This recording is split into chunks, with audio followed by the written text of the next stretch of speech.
Hey team, I'm Maddie. Welcome to Science Side Up, and today I am reacting to a video I found that is 12 ways to raise your vibration. I've been wanting someone to explain this to me for a long time. What does it mean for me to have a vibration? Did you calculate my Helmholtz frequency? Why do I want to raise my Helmholtz frequency? I don't know. Someone explain it to me. So I found a YouTube video that's going to explain it to us. I'm very excited. I want to throw out stuff here, like, don't give people hate, right? We're here for a laugh and a giggle.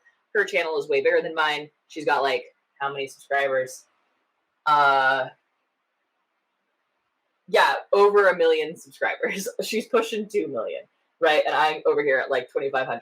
So I feel completely justified in giving this a giggle, but like, don't be mean. You know what I mean?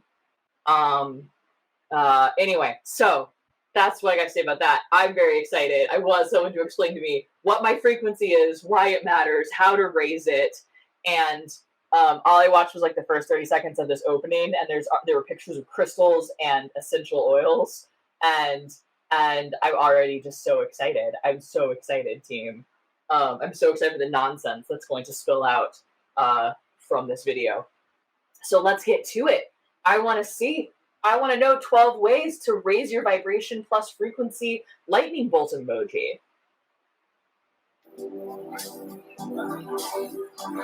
I think we put stuff in our diffuser. Welcome back to Lavender. Today I want to talk about ways to raise your... Okay, she's really pretty and she's very good at makeup. I don't really enjoy makeup and I'm also not good at it. But her aesthetic is lovely. Like, look at that blurred, nice neutral background with a couple pops of like light colors. Look at that, right? She's very much better at YouTube than me. Vibration. I was actually inspired watching Holistic Habits video on this, so I'll link hers down below. It's just something that I feel like more people should know about, that our world that we live in. Also, major props to her for having closed captions, right? Like, ooh-yah for being inclusive, making YouTube videos accessible to the hearing impaired. Okay. I've said some nice things now. Is made of energy. Everything is just like atoms vibrating at different frequencies and vibrations. And everything is just atoms vibrating at different frequencies and vibrations. Okay, so there's backup, because she made a statement here. The world that we live in is made of energy. Absolutely. Everything is energy. Remember that the fundamental thing we learn from Einstein's equation, energy is mass times the speed of light squared. What we learn from that is that mass and matter is just another way of storing energy. And in fact, with enough condensing, you can convert matter into other forms of energy, like heat and light and electromagnetic radiation. This is how fusion works, right? This is how stars work. They're converting actual matter, actual helium, like hydrogen atoms, into other things, into other forms of energy. Same thing with fission, right? This is how nuclear reactors, man-made nuclear reactors, are all fission reactors. They're converting mass into heat, basically, another form of energy. So that's kind of trippy. We can think of ourselves as energy, stored in a very particular way, stored in mass. So that's true. And then everything is just atoms vibrating at different frequencies and vibrations. So true, right? Atoms make up everything, but that's why we don't trust them. I think I did the before I actually said the punchline there. Well, I said the punchline without the setup. I'm very good at jokes. Okay. But here's the thing, this vibrating at different frequencies. So sure, however, generally, what you're talking about here is then temperature, right? So a very good definition of temperature that I like is a measure of the average random kinetic energy of a thing. So the faster your atoms move or are vibrating, if they're trapped in a solid like this is plastic boning for like for sewing purposes that I need to sew into this top I'm making. I'm fiddling with it because I like to fiddle with things, and I have too many sewing projects laid out in front of me to not fiddle. Okay. So if atoms are stuck as a solid, right? They're not a liquid, they're not a gas, they're not a plasma. Then how are they going to move, right? Because certainly this piece of plastic encased in cotton is at a certain temperature, right? It should be at room temperature. So that what that means is that the atoms in the like solid structure are vibrating, right? They're moving back and forth, and that's a measure of their temperature, right? So if you were to vibrate at a different frequency, right? So you were to increase how fast you were vibrating or decrease how fast you were vibrating. If you increased how fast you were vibrating, that would raise the temperature. If you were to decrease it, that would lower the temperature. That would correspond to a lower temperature. So that's true, but again, we're just talking about temperature at this point. And I'm sure you guys have learned in school about science, like an atom is mostly empty space. This is you true. know, so much of things that seem physical are just empty space. And the qualities of physical things are because they're vibrating at different frequencies. No. Atoms are mostly empty space. This is true. So why do they feel solid? Because of electromagnetic forces happening at the atomic level. That's why they feel solid. That's why we don't fall through our chairs. It's not, if it was just at a different vibrational frequency, then it wouldn't be solid. That's not, or then you could like pass your hand through it. That's just not how that works. And I'm definitely not an expert at explaining that, so I'll post links down below if you want to learn more about that. To put it in another way, when I'm talking about people, when you think of like high vibration in people, those are feelings of joy, positivity, love. Okay, so joy, positivity, and love, right? Those feelings, I don't think those have anything to do with the temperature of my brain, right? And then we can start thinking about something else, right? Because feelings, right? If feelings exist in my brain, then feelings are fundamentally electrical signals going through my meat computer, right? And these are electrical signals that are caused by chemical gradients, which I think is super cool. Listen, the nervous system is really, really interesting, and I don't know a whole lot about how the brain works, but it's really cool. So this vocabulary of high vibration in people, right? And like that a high vibration is associated with a feeling of joy, positivity, and love, then I'm going to guess she means that a low vibration corresponds with,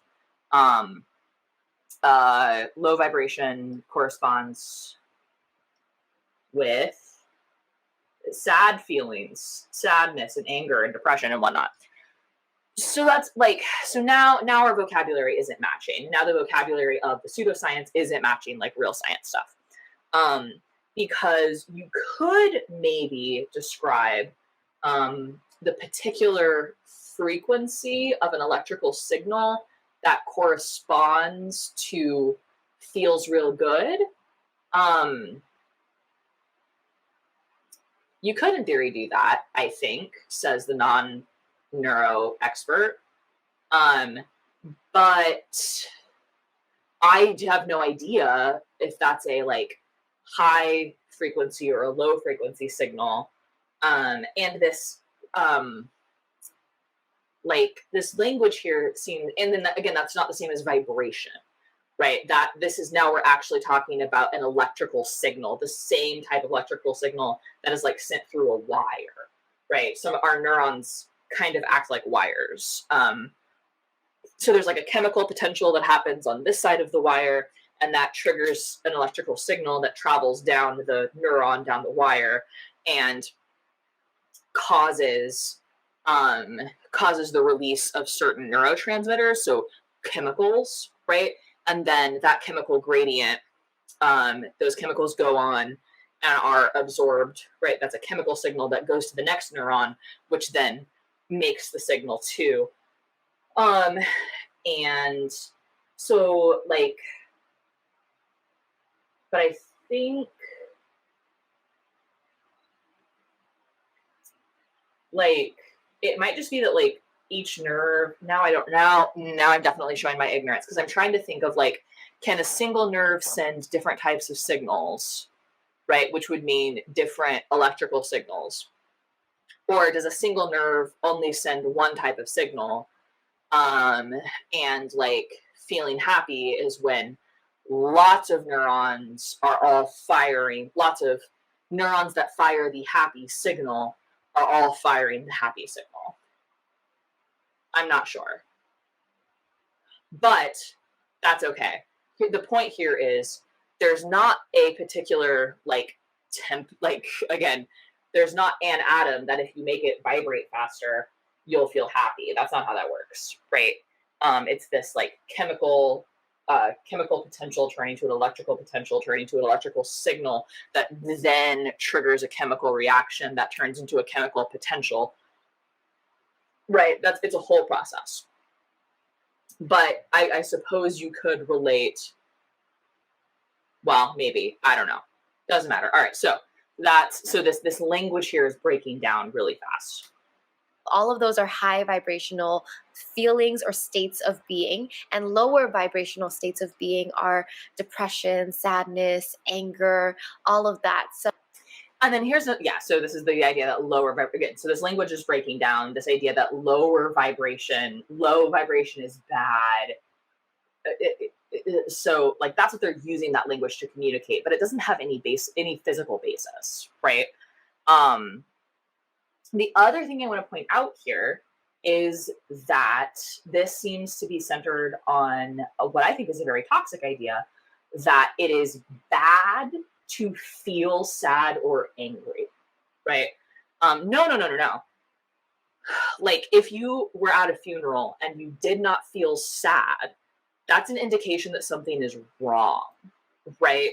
Because in general, or when something sad happens, right? If you don't feel sad when something sad happens, that's not normal, right? Feeling sad and feeling angry are part of the normal human experience, normal healthy human experience. So sometimes sadness is the correct emotion. Sometimes anger is the correct emotion. And there's really no such thing as like correct or incorrect emotions. But I don't like this idea. I think it's really unhealthy and toxic and bad. This idea that like we should always feel happy, and if we don't always feel happy, then something is wrong, right? Which actually seems like the rooted goal of a lot of this, like raise your vibration, is I feel sad. How can I shouldn't feel sad. How can I make myself be happy? Again, this goes back to my like cult adjacent raising, childhood in evangelicalism, which one of the like really toxic things in evangelicalism is this idea that you should always be happy. There's no space in that religion for negative emotions. There's no space to be sad. There's no space to be angry. There's no space for grief or anything that's not, but by golly, I've been saved and now everything is just great, right? And the language you use when something bad happens, right? When a tragedy happens, is you're looking for that peace that passes all understanding. So like you don't have to be actively happy in that moment, but you shouldn't be sad. You shouldn't be sad. You should be at peace. You should be content. And that's nonsense. That's not even like biblically supported, right? Like some of like that wisdom of Solomon is there's a time for everything. There's a time to dance and a time to mourn, right? And like other branches of Christianity, like more liturgical, like with anything that follows the liturgical calendar has built-in space for like times of grief. But in evangelicalism, which is like, I don't know, I think that's kind of like a tick on the emotional control side of the bite model of no, we're just always going to feel happy and content, and it's somehow morally wrong to not feel happy and content. And so I see a lot of the same attitudes in like new agey spiritualism stuff, and as is in evangelicalism. And they just like, again, my scamometer, my cultometer in my brain is just like flashing when I see stuff like those. Okay. So you could also put it in terms of health. So a healthy human body is between 62 to 70 megahertz, and human cells start to mutate or change when the frequency drops below 6. Holy crap, citation needed. What? No. Again, this would be, well, how, explain to me how we're going to measure the frequency of a cell, right? That's like um what's a good analogy? Goodness gracious. We're going to measure the brain activity of a cake, right? Like that's not a thing that it has. What in the world do you mean about this megahertz thing? And again, so if we're thinking about this in terms of like temperature, then no, stuff that's cold doesn't mutate more than stuff that's hot, right? That's not how that works. So citation needed here. This is nonsense. This is nonsense. And again, this is saying that not only are you going to feel sad thoughts, you feel sad feelings if you're in a low frequency or low vibration state. Also, that's where your health is going to you're going to experience illness. And the other dangerous side of this is therefore, if you can just raise your frequency enough, you'll be healthy and live forever, right? There's a weird search for immortality in a lot of new age stuff that kind of confuses me. I hate to break it to you, team, but you're not going to live forever. I'm sorry. 62 megahertz. So for example, your body is at 58 megahertz when you have the cold or the flu. No, it's not. It's not. Again, if we're just thinking, the only way I can make this make sense is thinking about it in terms of temperature, of measuring the vibration of atoms, which is a measure of temperature. When you have the cold or a flu, you have a fever, your body is hotter. That would be a higher vibration, right? That would be a higher frequency. And 42 megahertz is the frequency of a body where cancer can appear. Lastly, when again, citation needed. Human body is dying, the frequency is measured to be around 20 megahertz. Citation needed. So to put this all into perspective, here are some frequencies of foods that you may eat.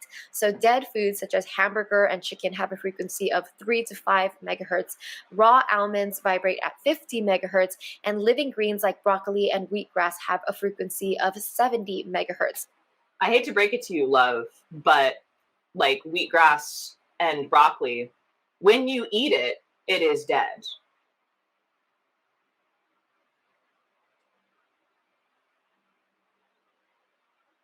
Does this mean we should eat only... No, we shouldn't eat anything that's cold. We should only eat hot food. So no salads for you. Because salads are going to be cold, and therefore they're going to be at a low frequency. I assure you, frequency has nothing to do... Yeah, this is nonsense. I want to know where she's getting these numbers from. So already you can see that the things that you put into your body, the things that you eat, can also affect your frequency. How? By what mechanism? I'll wait, she said to the YouTube video that she's responding to. By what mechanism? Yeah, just how does this work? So let's start with that one. The first way to raise your vibration is to eat high frequency foods. You know what's fun? If you guys watch my video on alkaline water, these blueberries, yogurts, almonds, those were all apparently those are also all alkaline foods, even though they're literally all acidic. But they're okay, they're also high vibration foods. No, team, they're just healthy. Right? Blueberries are good for you. Strawberries are good for you. Almonds in moderation are good for you. Don't ingest too much cyanide. Right? Fresh food is better for you than processed food. Right? But also meat is good for you. Get some protein in your life, fam. Anyway. Most things in moderation is fine. Usually those are raw fruits, veggies, things that have high nutritional value, those are usually higher frequency and better for you. It kind of makes sense, but this is just a way to explain it using like the physical properties of this food and why. But the foods don't have those physical properties, right? Like, yeah, they don't. They don't have, like, how do you measure the frequency of broccoli? That doesn't make sense. Gosh, so that's not a physical property broccoli has. It might be good for you. So the more organic and the more unprocessed your food is, the higher vibe it probably will be. Why? Explain the mechanism. So try to stick to like whole foods, foods that are closest to their original form versus like more processed versions of that food. Number 2 is to use essential oils. Please don't. Unless, like, listen, they smell nice, but like candles smell nice too. And don't eat them. So I personally love using a diffuser to diffuse essential oils into my space. Here's a chart of like different frequencies of different essential How oils did you determine without even that? knowing about Why? How? Where does that come from? the frequencies of essential oils. You can already know that smells can lift your mood up. That's why we like nice smelling things, and they just make us happier in a way that we can't explain. Sure, I'll give you that, right? Like, I like the smell of like lemony stuff because it makes me think my house is clean. We know that like smells are tied to memory. Like aromatherapy is a thing, I guess. I don't understand it, but like nice smells do help you relax, right? So that's real. But again, why do you need essential oils? Why can't you use a candle? Why can't you use like potpourri, right? Like there's other things, you know what I mean? Like I also love the smell of fresh baked cookies. That's gonna bring me a lot of joy. I don't need, listen, if you like essential oils, that's like fine, put some in your diffuser or whatever. Please don't buy them from an MLM. I'm not here to tell you what to do. I'm just very anti-MLM because they're very culty. And like, please don't eat them because no essential oil is FDA approved for consumption. I just thought this was so interesting. After I learned about these frequencies, I started gravitating to using more frankincense because it's more of a higher frequency oil, but all are great. And when you're using these high frequency oils, it can really raise your own vibration by association. So you're like, by what mechanism? Listen, if I go, but let's think about something that we can, let's do an experiment, right? Let's get ourselves, like we could get a generator, right? Or an oscilloscope where we can send out a signal we can change. Yeah, let's get an oscilloscope.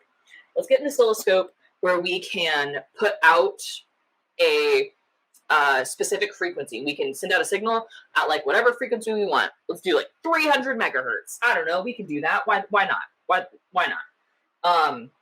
If I go stand next to that oscilloscope and I like breathe it in and I touch it, right? Is that going to raise my frequency by association? And if so, isn't that a much more precise way to do this? Right? So if it was about raising my frequency, then you would own an oscilloscope, right? Or you would own something that produces electrical signals at specific frequencies that you can control.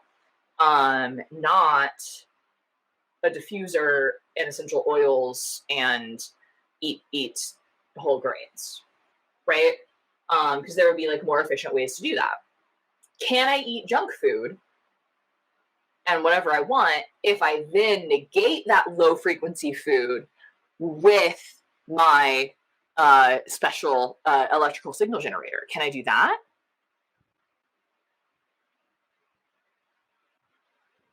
Okay. breathing in this high vibrational oil and it raises your own vibration. But in a non-scientific way, I'm just saying like smelling an essential oil will lift your mood up. Sure. Say that. Like if you smell something that you think is nice, that can put you in a better mood, right? Like absolutely. Absolutely. The nonsense you said before is nonsense, right? But this is fine, right? And there's nothing wrong with like liking smelling nice things. Just like this whole this whole language around vibration, like that's not rooted in anything. That's nonsense. This doesn't have this doesn't have a scientific backing in that, if that makes sense. The third way to raise your vibration is expressing gratitude. So this comes from within, but whenever you express gratitude, you raise your vibration because you're tapping into one of the highest frequency states of being that you could be in. By what mechanism, right? How are we measuring human frequencies, right? How are we doing that? By what mechanism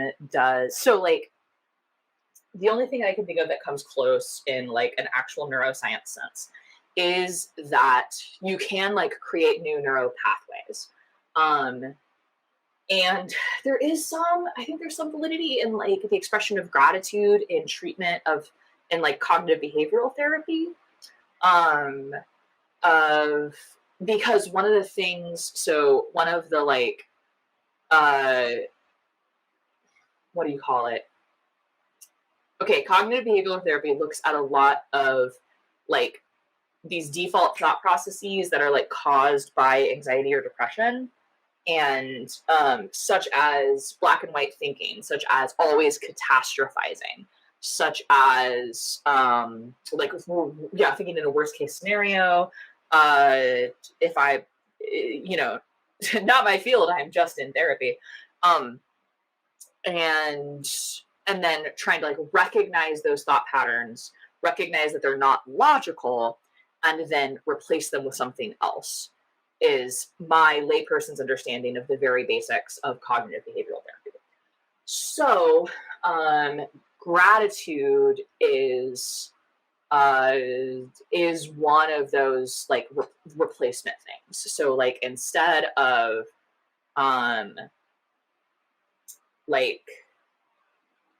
and that can help you feel better, because when like something bad is happening to you. So I'll use an example of like when I was when my chronic pain issues were much worse. It's very difficult to think about anything other than I am in extreme pain. Oh my God, I am in extreme pain. Please make it stop. Right. But one thing I could think about would be to try to kind of get out of that, like, and so then that would cause anxiety, which would make me physically feel worse, right? So this doesn't help like the physical sensation, but it does kind of help how I feel about it.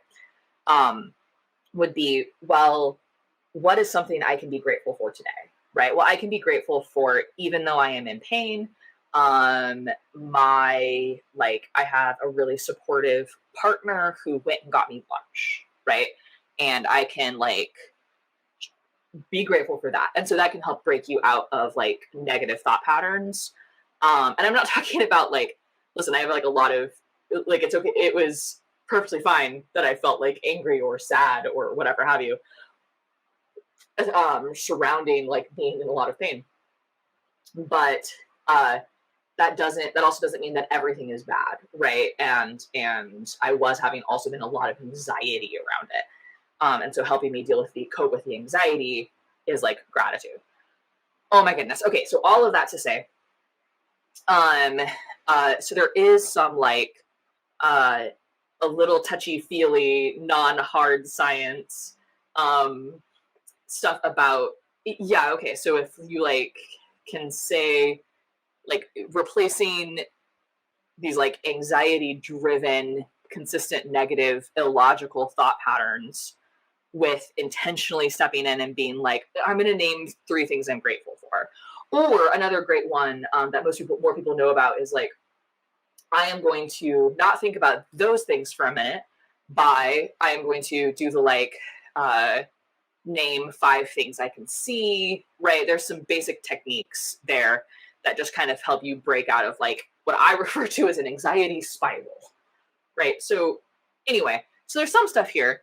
And so like this idea of like find something to be grateful for isn't on its face like bad advice. There is some going to be like evidence-based practice backing for it in the cognitive behavioral therapy world. I am not a therapist. I am not trained into that.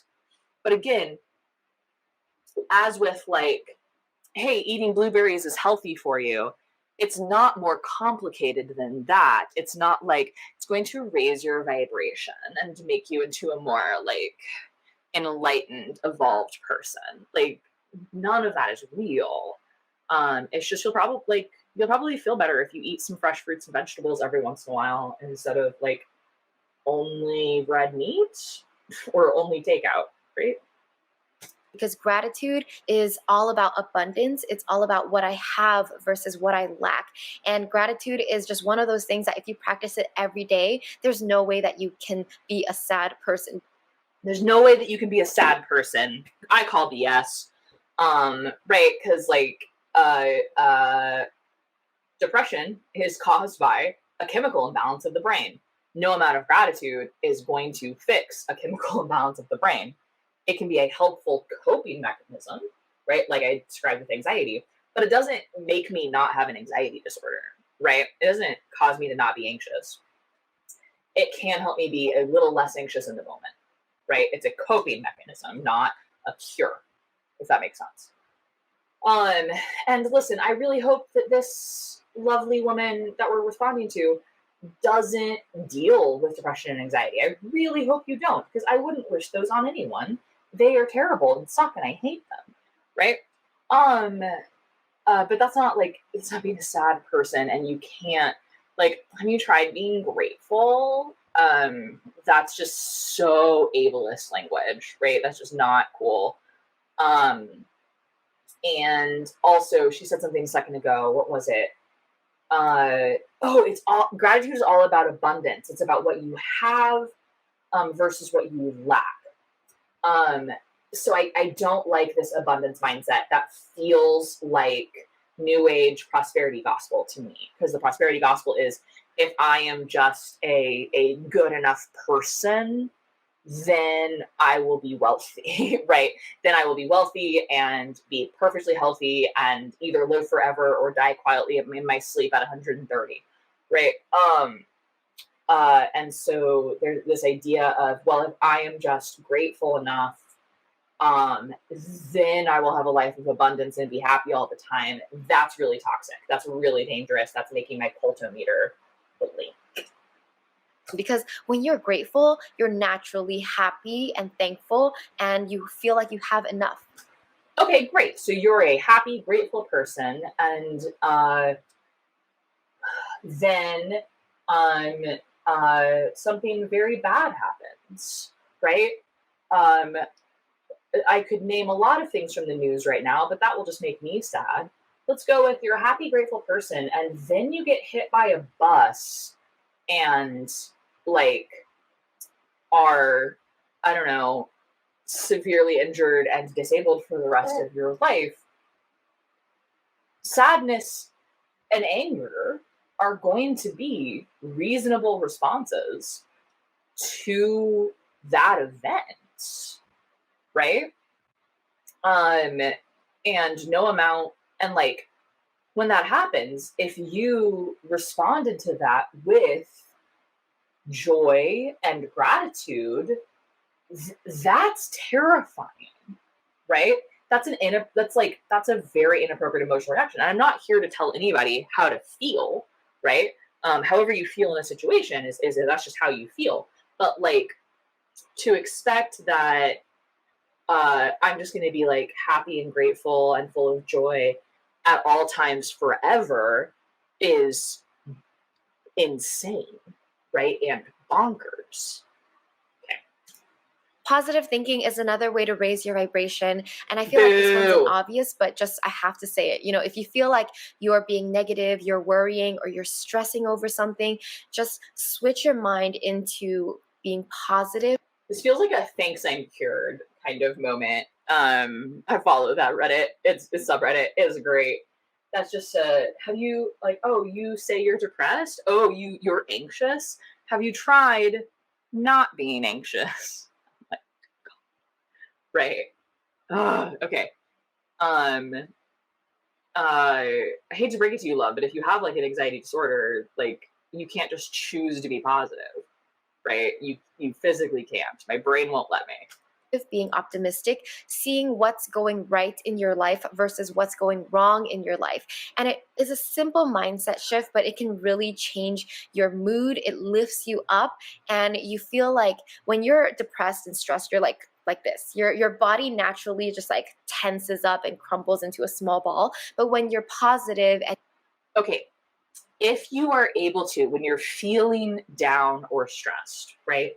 If you are able to change your mood by thinking positively for a second, then that is not depression, right? That is not a chemical imbalance. That was you were in a bad mood. And yeah, again, what she's describing here are fundamentally like coping mechanisms.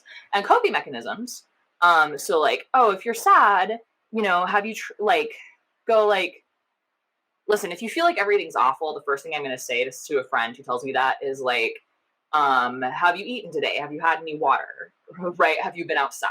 Those are going to be like my first three like go-to things. And, if we can like go get you something to like hydrate you and get you a snack or a sandwich and go sit outside in the hopefully like pleasant sunshine for 20 minutes, and you feel better, then great. Because like things like remembering to eat and drink water and get a little sunlight, those are really, really excellent like coping mechanisms, things that help our mood.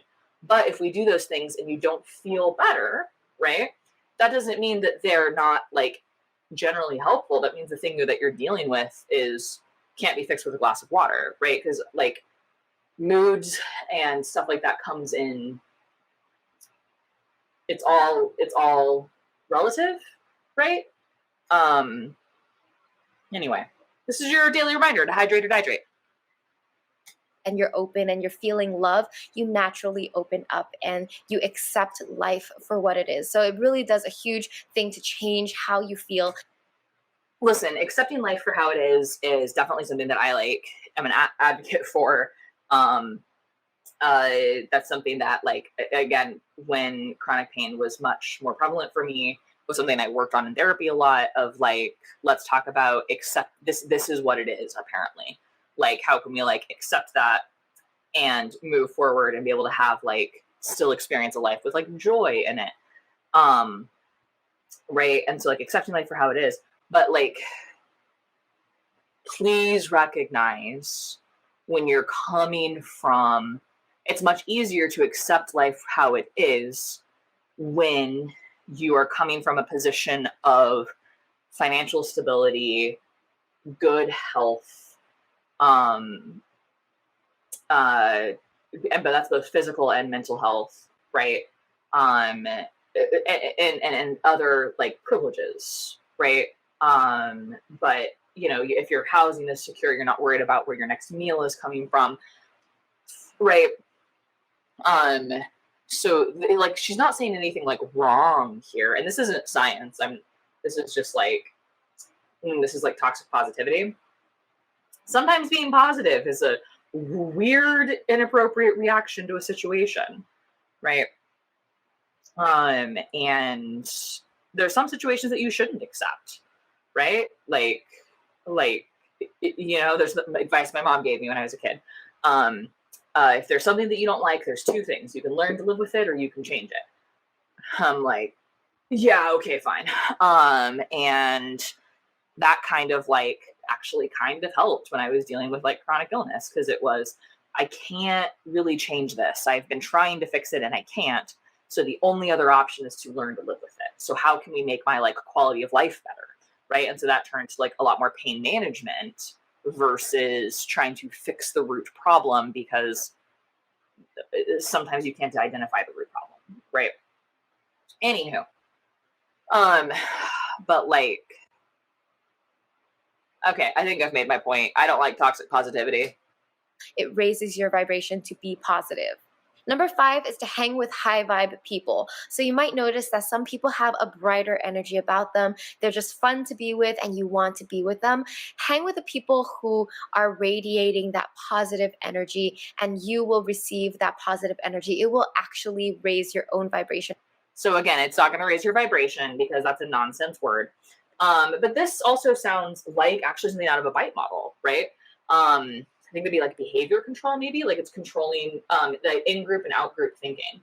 Like, oh, I'm not gonna. So she probably wouldn't want to spend time with me, especially she wouldn't want to spend time with me when I was like dealing with a lot more chronic pain, right? Because hate to break it to you, I was in a bad mood sometimes, right? And I often did not have the energy to be like, oh my God, it's so great to see you. Let's go get brunch. I would be like, I don't have the energy or I don't feel up to getting off my couch today, but I would love it if you would come over and have coffee, right?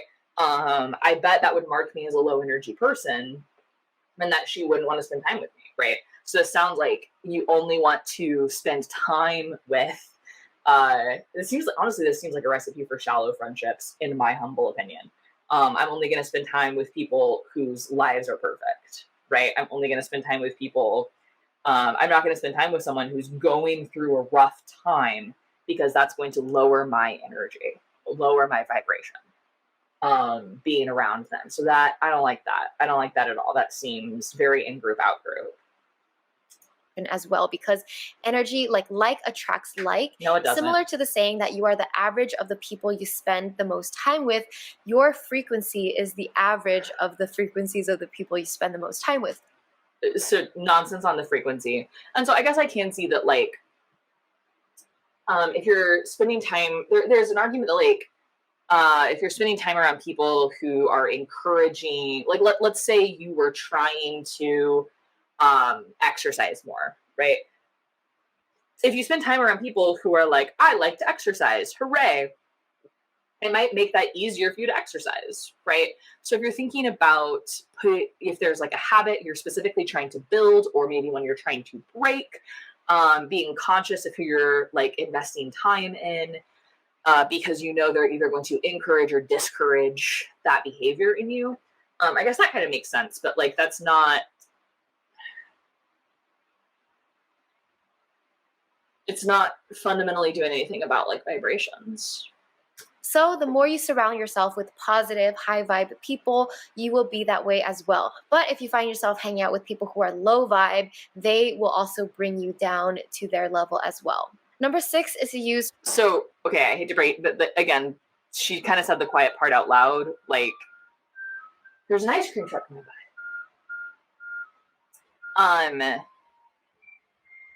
She said the quiet part out loud a little bit there, which is, again, there is a time in my life when she wouldn't have spent time with me, right? Because it'd be like, I would love a friend right now. I am so isolated and alone. But I don't have the energy to go out, and I'm not going to be this peppy, happy person, right? But I would love it if you would come over and have a cup of coffee and we can like chat about life, or watch a movie. That'd be great, you know? Yeah. Okay. Number 6, by the way, is to use crystals. So I can't wait to learn about crystals. I'm getting kind of annoyed with this video. Crystals. So similar to essential oils, different kinds of crystals also have their own different frequencies, and they all can give you a boost in different areas. How? By what mechanism? And why is that better than an oscilloscope? For example, rose quartz is good for like boosting feelings of love. And I'm not an expert at this. I'm sure you can learn more about this researching online, but I just know that crystals can really help purify your energy and the energy around. What does that mean? What does it mean to purify your energy and the energy around you? And there's something to look into. Number 7 is to drink water. And I know this is like a typical health tip, but water is not only good for like maintaining your bodily functions, but water also helps circulate your energy. It helps detox any negative energy you have. Where is negative energy stored in my body? It helps purify yourself, and it's natural. I mean, just thinking about drinking water to like hydrate yourself, to cleanse out the toxins within your body, it's essentially doing the same thing to your energy as well. So you just feel better after drinking water. You have more mental clarity, you have more energy. It's just good for you. Just do it. I do drink water. It has nothing to do with clearing out negative energy, but do drink water. Number 8, meditate. Meditation has so many benefits. It helps you have a clearer mind. This is true, right? Yeah, meditation can be very good for you.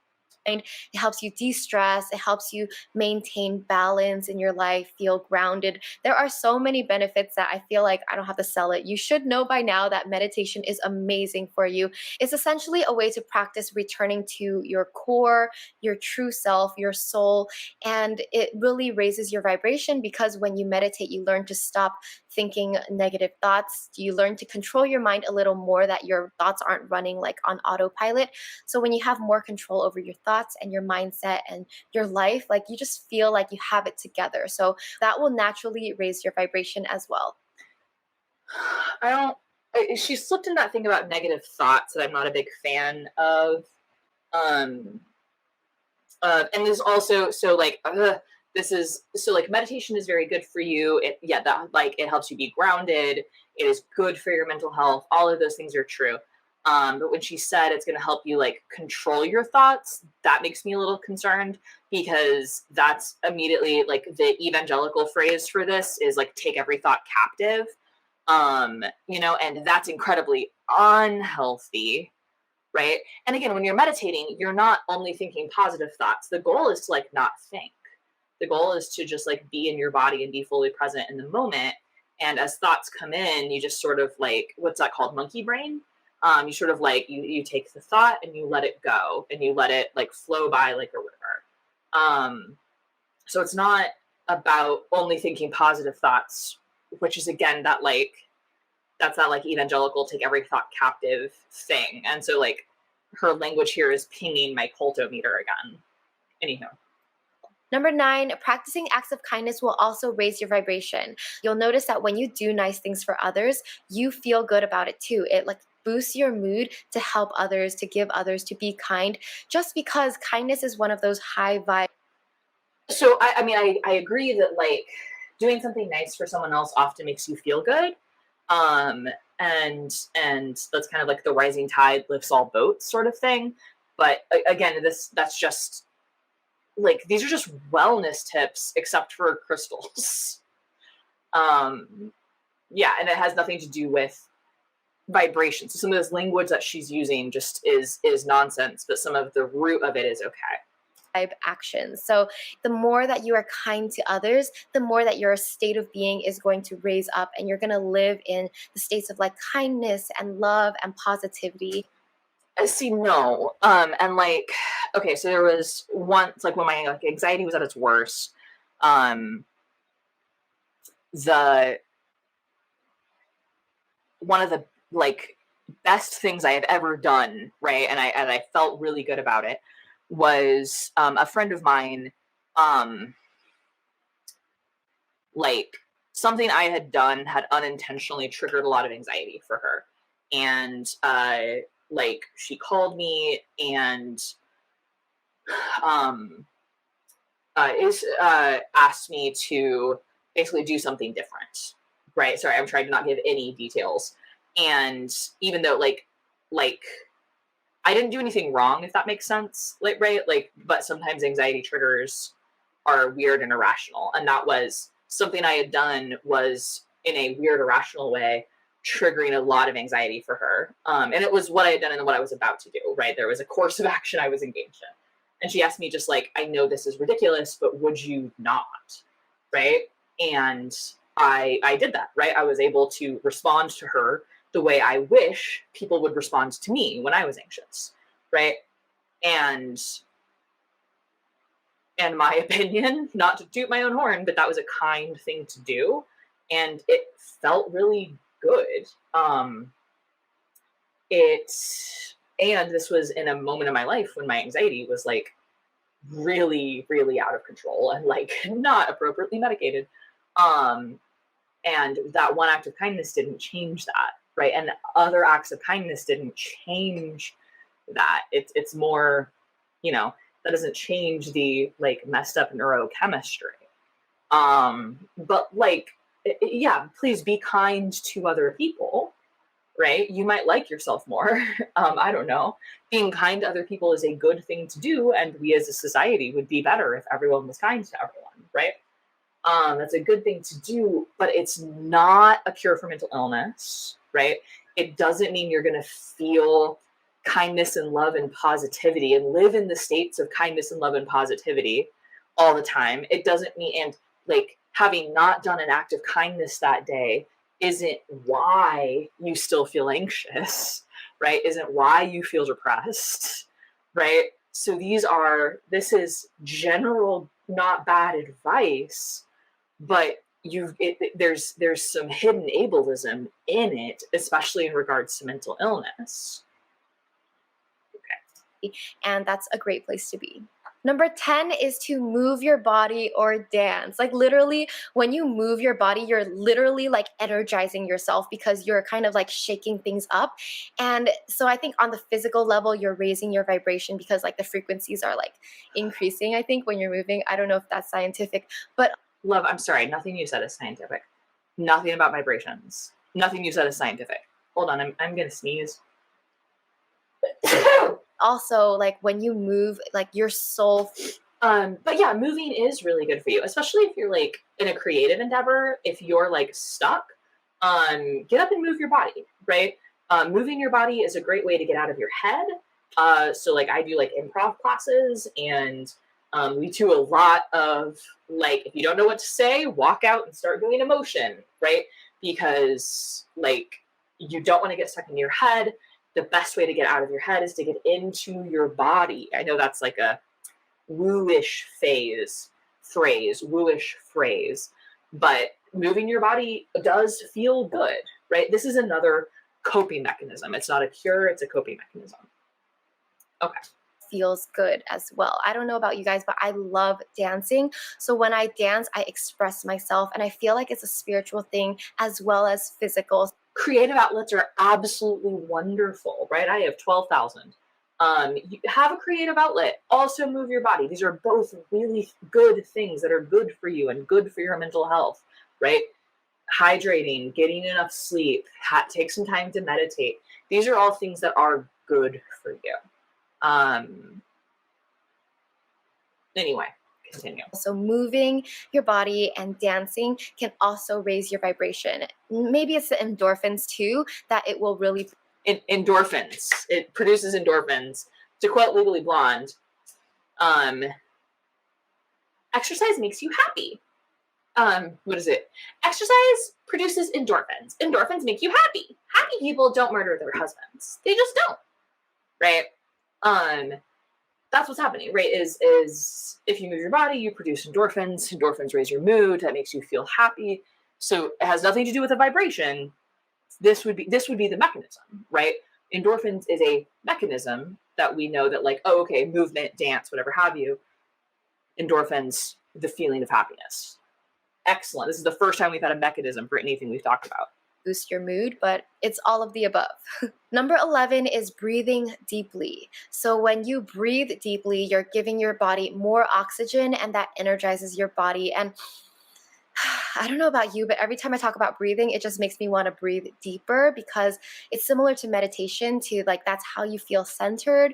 You relax yourself. You just remind yourself to be in the present moment. Okay, so one time my like therapist explained why breathing deeply really helps you like calm down. And that is because our brains are dumb. Our meat computers are very dumb. And our brains don't know how to differentiate between stressors. They just know that we feel stressed, right? And so from an evolutionary psych standpoint, feelings of stress when you're like being chased by a, let's go with man-eating tiger, feeling stressed is a good thing, right? Because that stress hormone, that stress reaction, more blood is going to pump to your body, right? That's why your heart starts to beat faster. Adrenaline's going through your body. It's your physical reaction to stress is the things that are going to help you run away from a tiger, right?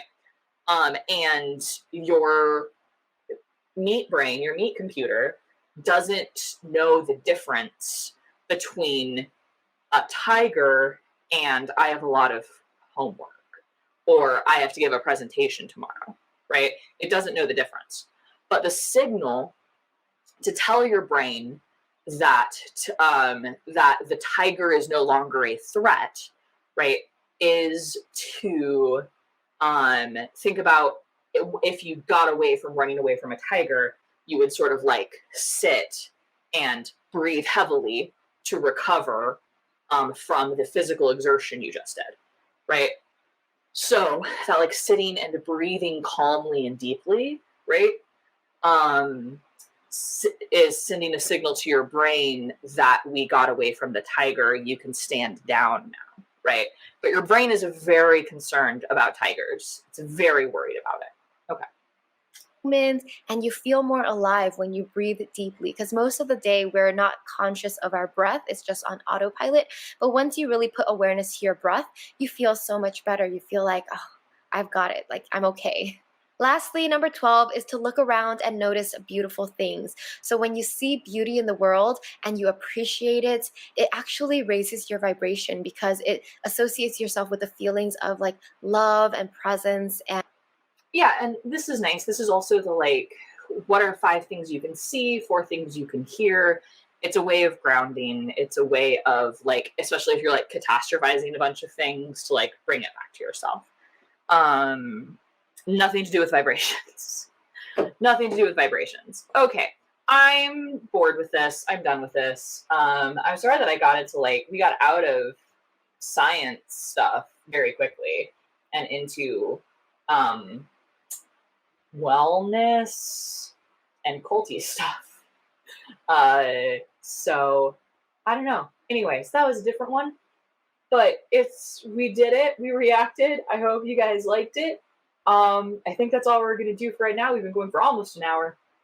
So that's cool. So anyway, please, YouTube stuff, like, subscribe, all that fun stuff.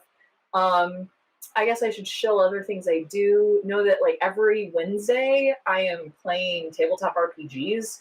I'm either DMing Guns, Magic, and Steel on Cheshire Vic's channel, or I'm playing as the Blue Ranger Claire Masters on Dapper Dino's Top Hats Off channel. So that's Wednesdays at 6 p.m. Central. It swaps every week. Anyway, you guys are cool. Have a great day. If you're having a bad day, drink some water, eat a sandwich, get some sunlight, and talk to a friend. And if that doesn't make you feel better, that's okay. But it might. It's not going to hurt you. You guys are super cool. And I'll talk to you later. Okay, bye, team.